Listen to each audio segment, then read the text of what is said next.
नमस्कार दोस्तों, मैं निधि सिंह। आप देख रहे हैं एफटी न्यूज, सच और कुछ नहीं। समाजवादी पार्टी के राष्ट्रीय महासचिव शिवपाल सिंह यादव ने रविवार को गोंडा में एक निजी कार्यक्रम के बाद मीडिया से बातचीत में केंद्र सरकार पर जमकर निशाना साधा।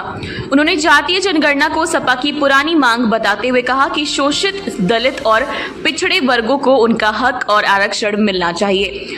भाजपा पर हमला करते हुए उन्होंने आरोप लगाया कि पार्टी दबाव में जनगणना की घोषणा कर रही है और अक्सर जनता को झूठ बोलकर गुमराह करती है। हाल ही में पहलगाम में हुए आतंकी हमले पर प्रतिक्रिया देते हुए शिवपाल यादव ने कहा कि समाजवादी पार्टी हमेशा आतंकवाद के खिलाफ रही है और हर संकट में देश के साथ खड़ी रही है। उन्होंने भाजपा से सवाल किया कि अब तक आतंकियों पर क्या कार्रवाई हुई। राज्यसभा सांसद रामजीलाल सुमन को करनी सेना द्वारा दी जा रही धमकियों पर तीखी प्रतिक्रिया देते हुए शिवपाल यादव ने करनी सेना को आतंकवादी करार दिया। उन्होंने कहा कि भाजपा सरकार करनी सेना को अंदर खाने से समर्थन दे रही है। उन्होंने कहा जब किसी राज्यसभा सदस्य को खुलेआम जान से मारने की धमकी दी जाए तो यह आतंकवाद से कम नहीं है। शिवपाल यादव ने केंद्र सरकार से इन मामलों पर त्वरित और सख्त कार्रवाई की मांग की। देखिए, समाजवादी पार्टी की ये मांग बहुत पुरानी मांग है। तो ऐसे देखिए, जितने भी शोषित हैं, पीड़ित हैं, पिछड़े हैं, दलित हैं, इनको आरक्षण मिलना चाहिए। तो ये तो बहुत पुरानी मांग थी समाजवादी पार्टी की। ये तो है, दबाव तो है। देखिए, समाजवादी पार्टी की तो बहुत पहले से मांग थी। ये तो भारतीय जनता पार्टी के लोग तो झूठे लोग हैं, हमेशा झूठ बोलते हैं और धोखा देते हैं जनता को। और खासकर आप समझ ही रहे कि पिछड़े लोगों को, शोषित पीड़ित लोगों को, दलित लोगों को अभी तक ये धोखा देते रहे हैं। देखिए, जो संविधान में भी दिया हुआ है,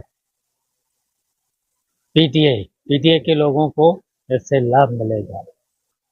आप देखिए, वैसे तो देखिए, आतंकवाद के खिलाफ समाजवादी पार्टी हमेशा से रही है। जब जब देश पर इस तरीके का आतंकवादियों ने हमला किया है तो फिर समाजवादी पार्टी ने पूरा साथ दिया है। तो इनको पहले तो आतंकवाद पर इनको कार्रवाई करना चाहिए।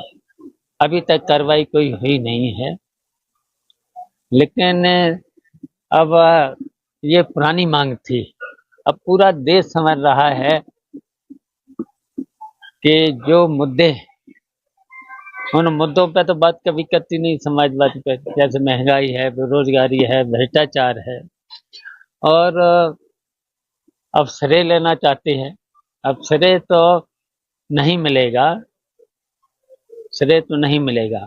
और इस समय देख ही रहे हो, भारतीय जनता पार्टी ने पूरे प्रदेश ही नहीं और देश की जनता को लूट लिया है। महंगाई, बेरोजगारी, भ्रष्टाचार, इसके साथ साथ टैक्स, इतना टैक्स की वसूली हो रही है। जीएसटी कहा था कि 1 कर लगेगा, अब जीएसटी में कितना कर, 18% से लेकर के और भी बढ़ जाता है, कितनी बार। तो ये केवल जनता को लूटने का काम किया है भाजपा।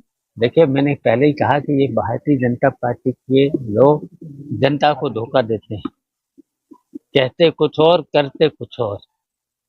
तो इन पे भरोसा नहीं करना चाहिए भारतीय जनता पार्टी तो नहीं लगाना चाहिए। जब 500 साल पुराना चला आ रहा है तो फिर जनता को भी अब समझ लेना चाहिए, ऐसी सरकार को फिर हटा देना चाहिए।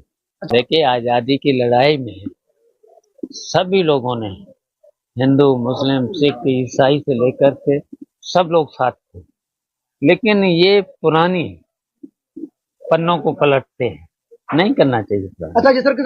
देखिए, भारतीय जनता पार्टी के लोग, मैंने पहले ही कहा, कहते कुछ और करते कुछ और। इन पे भरोसा नहीं करना चाहिए भारतीय जनता पार्टी का। बस अब तो एक ही है कि जनता को समझ लेना चाहिए पूरी तरह से, और इनको भारतीय जनता पार्टी को तुरंत हटा देना चाहिए, क्योंकि भारतीय जनता पार्टी के रहते देश बहुत पीछे चला गया है, हर तरह से पीछे चला गया है।